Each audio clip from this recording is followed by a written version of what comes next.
Hi Capricorn! Welcome to Amihan Tarot. Ito ay general reading. Pwede ka makarelate, pwede hindi. So, kunin mo lang ang mga message sa'yo na para sa'yo. At remember, sabay lang to, na sa'yo pa rin ang decision. May free will ka. At Capricorn, para sa napadaan sa akin channel, please subscribe, pakihit notification bell, share, like, and comment na rin. And makikisuyo na rin po sa mga dadaan na ads. Wag na lang po natin i-skip dahil malaking tulong po sa akin yan. So now let's start Capricorn. Ang iyong overall energy. Four of Swords. Healing. Ang iyong challenge, the Hangman. In reverse. Ang iyong focus, the Lovers. Ang blessing, King of Swords. Ang future energy, Page of Swords, and ang iyong outcome, King of Wands. Healing. Meron ka bang hinihil sa ngayon or gusto mo lang mag-rest? Kasi ito yung week na gusto mo lang tahimik, Capricorn. Maaaring may mga challenges or literal na merong problema na nangyari sa buhay mo na nagdudulot ng kalungkutan ngayon sa'yo. So now, ito yung time na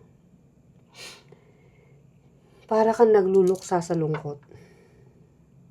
So, kailangan mo mapag-isa, kailangan mo mag-isip. Gusto mo na ng tahimik. And then, ang iyong challenge, the Hangman in reverse. Kung dati, may mga bagay na kailangan mo. Kaya nga sabi ko, parang ang focus mo ngayon is maging kalma. Pero ngayon, imbis na kumalma ka, para may gustong gawin, na gusto mo magmadali. So, kabaligtaran sa energy mo.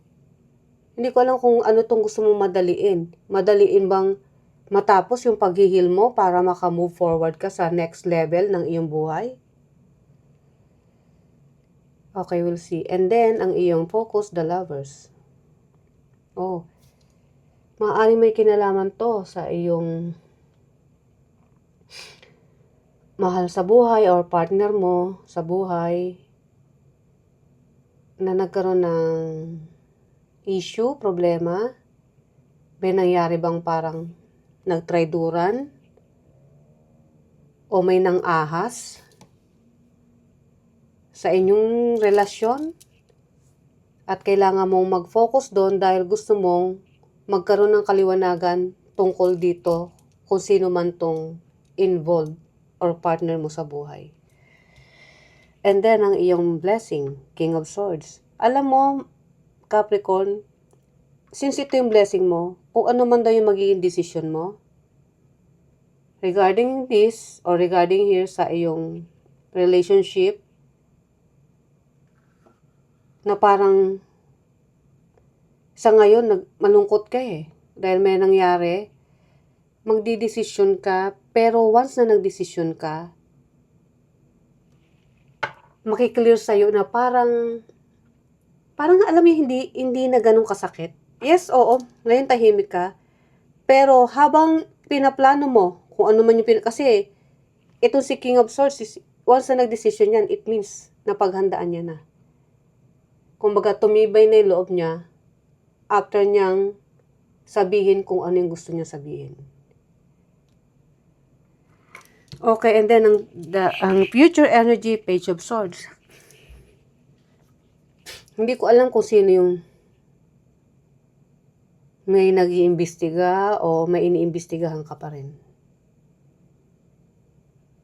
O habang nagdedesisyon ka, in the future, meron kang iniimbestigahan.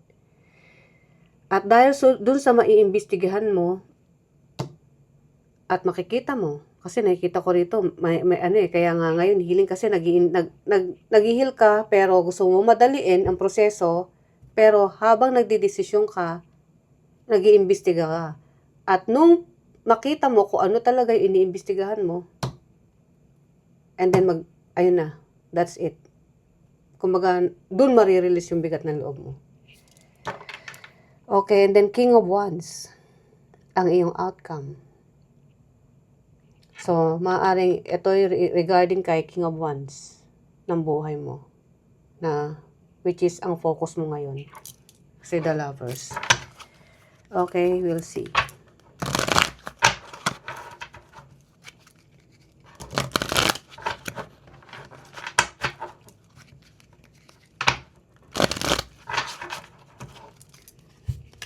Four of Swords ang iyong overall energy. Seven of Swords. Ten of Swords. Oh my God. Eight of Pentacles. Yeah. Itong hinihil mo ngayon is regarding dito sa commitment na meron ka. Which is romantic, ang iyong romantic partner. Na lahat ng stability noon, nararamdaman mo na nandyan siya. Kumbaga, andyan yung pangako nyo sa isa't isa, sa hirap at ginhawa. Pero, yun din pala ang magkukos ng sama ng loob sa'yo dahil ang taong to, habang nangangako, hindi naman pala siya ganun katotoo. Kaya nga sabi ko, may nang-ahas o inahas ka. Kumbaga, may tinrider ka. Kasi Seven of Swords is, ito yung betrayal energy. May nang betray sa'yo. At ito ay ang iyong focus ngayon, which is yung issue na dala-dala mo sa dibdib mo. Pwede ring na-betrayed ka dahil sa pera. Dahil hindi ko makita sa ngayon na may third party rito, pero ito'y regard sa pera or mga naipundar nyo. Na akala mo,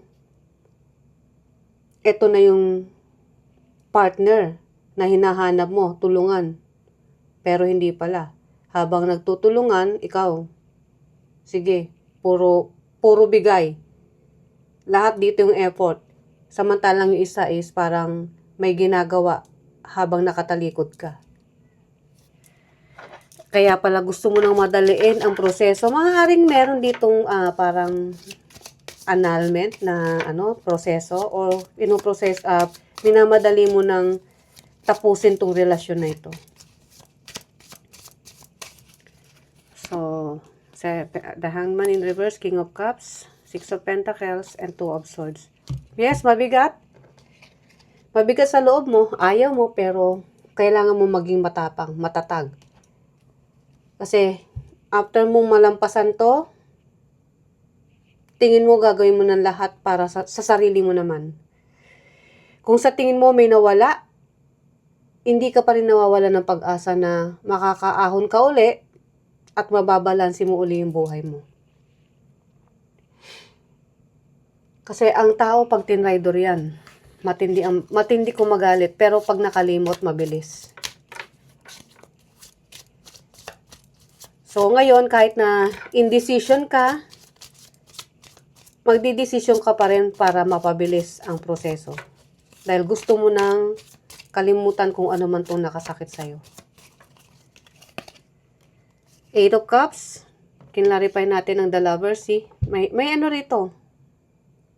Ikaw ang lumayo. Eight of Cups. Kasi yun yung focus mo. So, energy mo to. Page of Wands and the Three of Wands. Aalisan mo at once na inalisan mo. Kasi yun na yung focus mo eh. Ang layasan tong taong to kung sino man to. And then, mag-uumpisa ka uli. Mag-uumpisa ka uli ng buhay mo. At kung saan ka man ngayon, nandoon, aalis ka rin. Ito yung aalis ka ng lugar. Doon ka uli mag-uumpisa ng panibago mong buhay.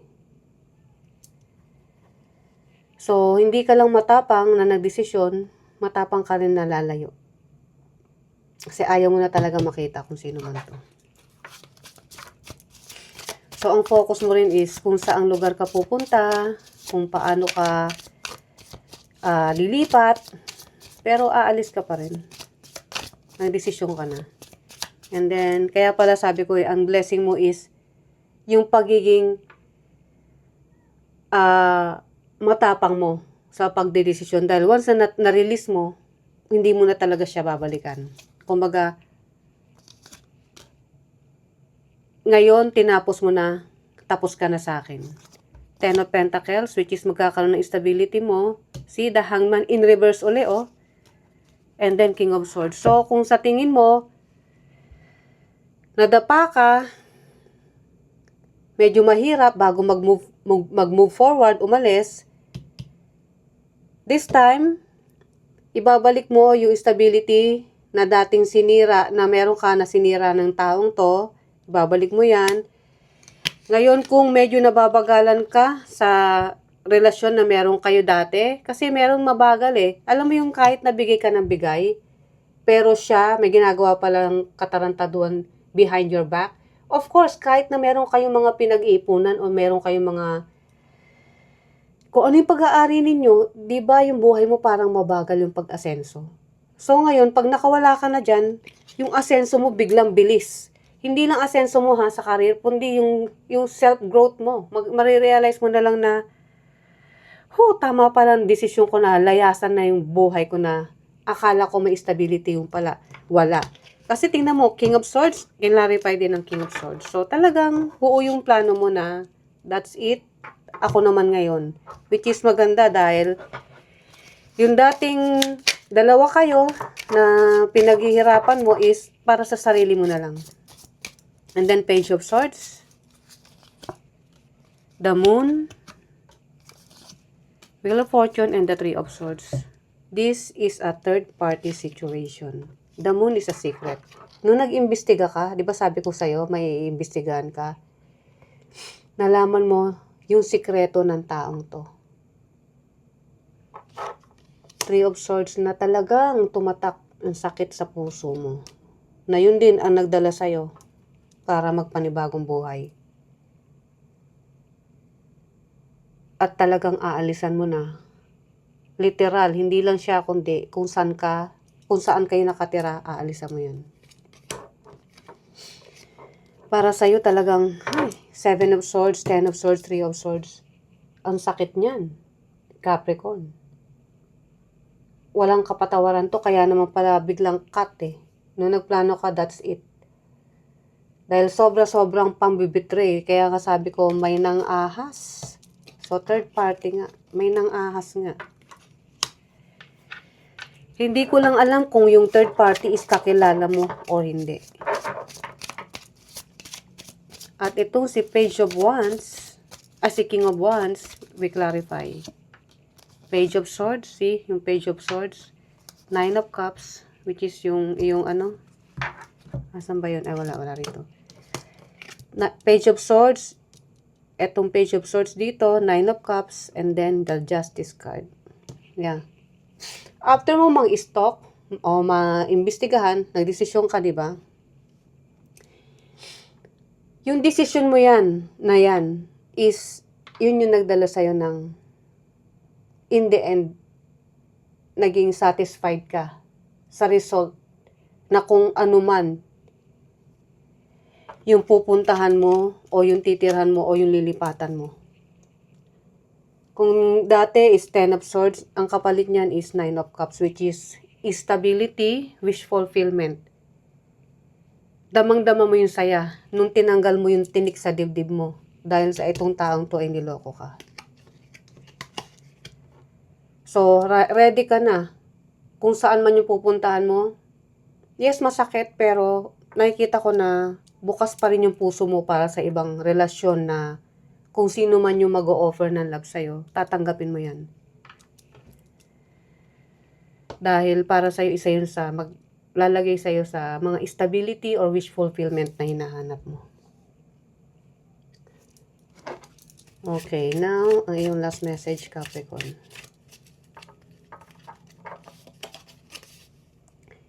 Don't worry, if your path seems lonely right now, you are simply removing energies that no longer match. The frequency of your future will soon attract people who truly deserve to walk that path with you. See? Kung meron man daw papasok sa buhay mo, yun yung deserve mo. At kailangan mo, kung malungkot ka man ngayon, inatanggal lang yung energy na yan dahil hindi naman talaga yan nagbibigay ng magandang resulta sa buhay mo. Dahil hindi na nagmamatch eh. Ikaw ba naman ang traitor rin? Sakta ng ganito, natural, hindi magmamatch yan.